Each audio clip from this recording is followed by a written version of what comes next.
Flaubert, 1821-1880 et George Sand, 1804-1876.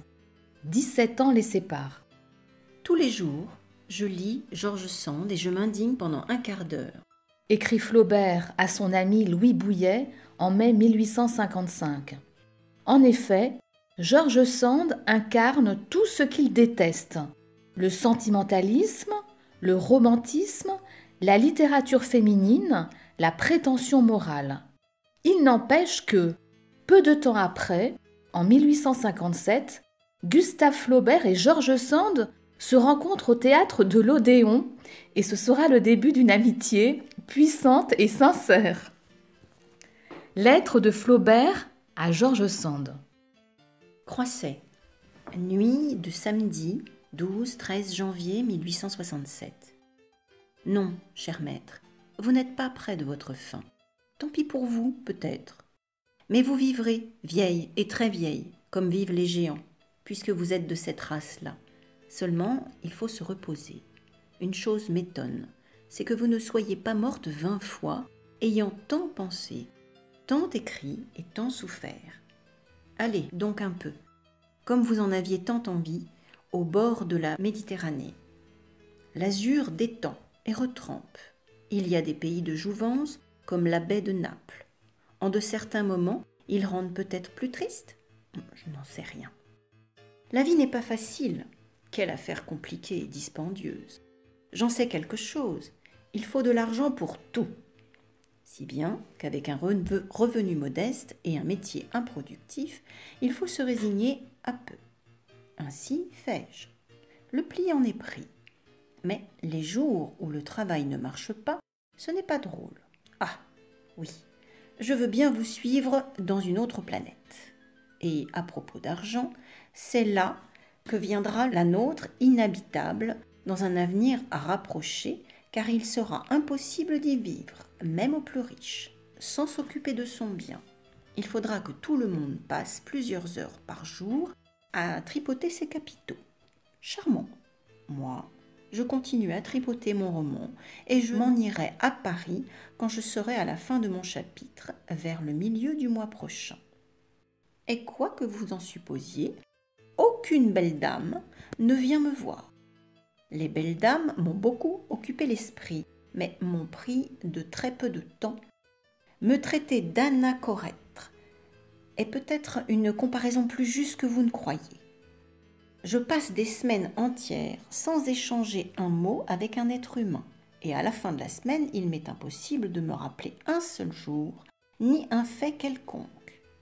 Je vois ma mère et ma nièce les dimanches, et puis c'est tout. Ma seule compagnie consiste en une bande de rats qui font dans le grenier, au-dessus de ma tête, un tapage infernal quand l'eau ne mugit pas et que le vent ne souffle plus. Les nuits sont noires comme de l'encre et un silence m'entoure, pareil à celui du désert. La sensibilité s'exalte démesurément dans un pareil milieu. J'ai des battements de cœur pour rien. Tout cela résulte de nos jolies occupations.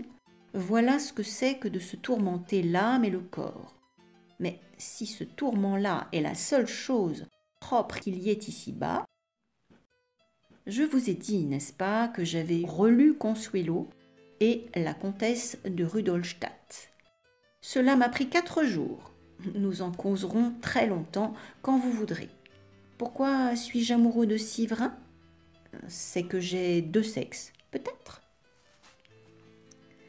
Voici maintenant l'extrait d'une autre lettre de Gustave Flaubert adressée à George Sand en janvier 1867. J'ai reçu hier le volume de votre fils. Je vais m'y mettre quand je serai débarrassée de lectures moins amusantes, probablement. Ne l'en remerciez pas moins en attendant, cher maître. D'abord, parlons de vous, de l'arsenic, je crois bien. Il faut boire du fer, se promener et dormir et aller dans le midi, quoi qu'il en coûte. Voilà. Autrement, la femme en bois se brisera.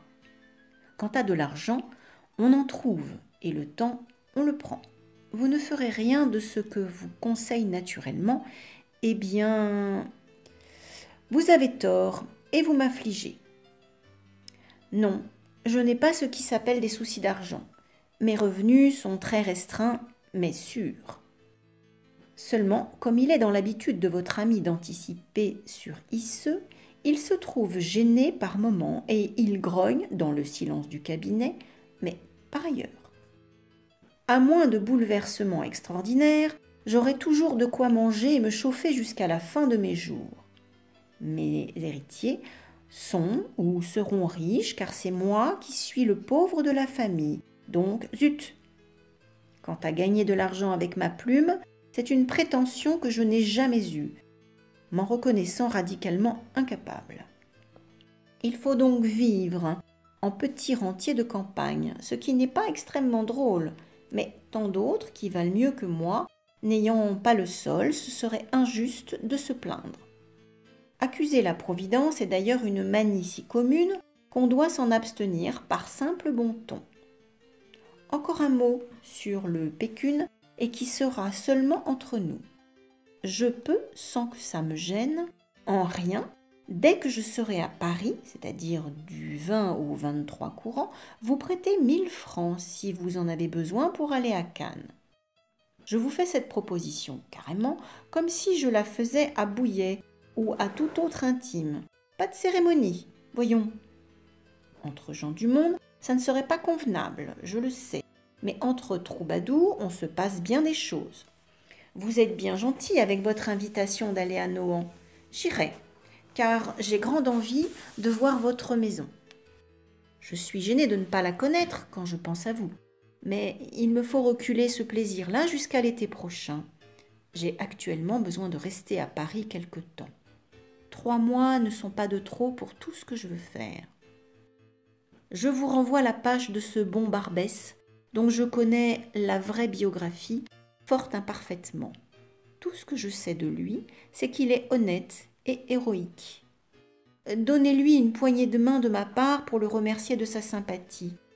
Est-il entre nous aussi intelligent que brave? Ah, je vous ai bien regretté tantôt. Les marées sont superbes, les vents mugis, la rivière blanchit et déborde. Elle vous a des airs d'océan qui font du bien.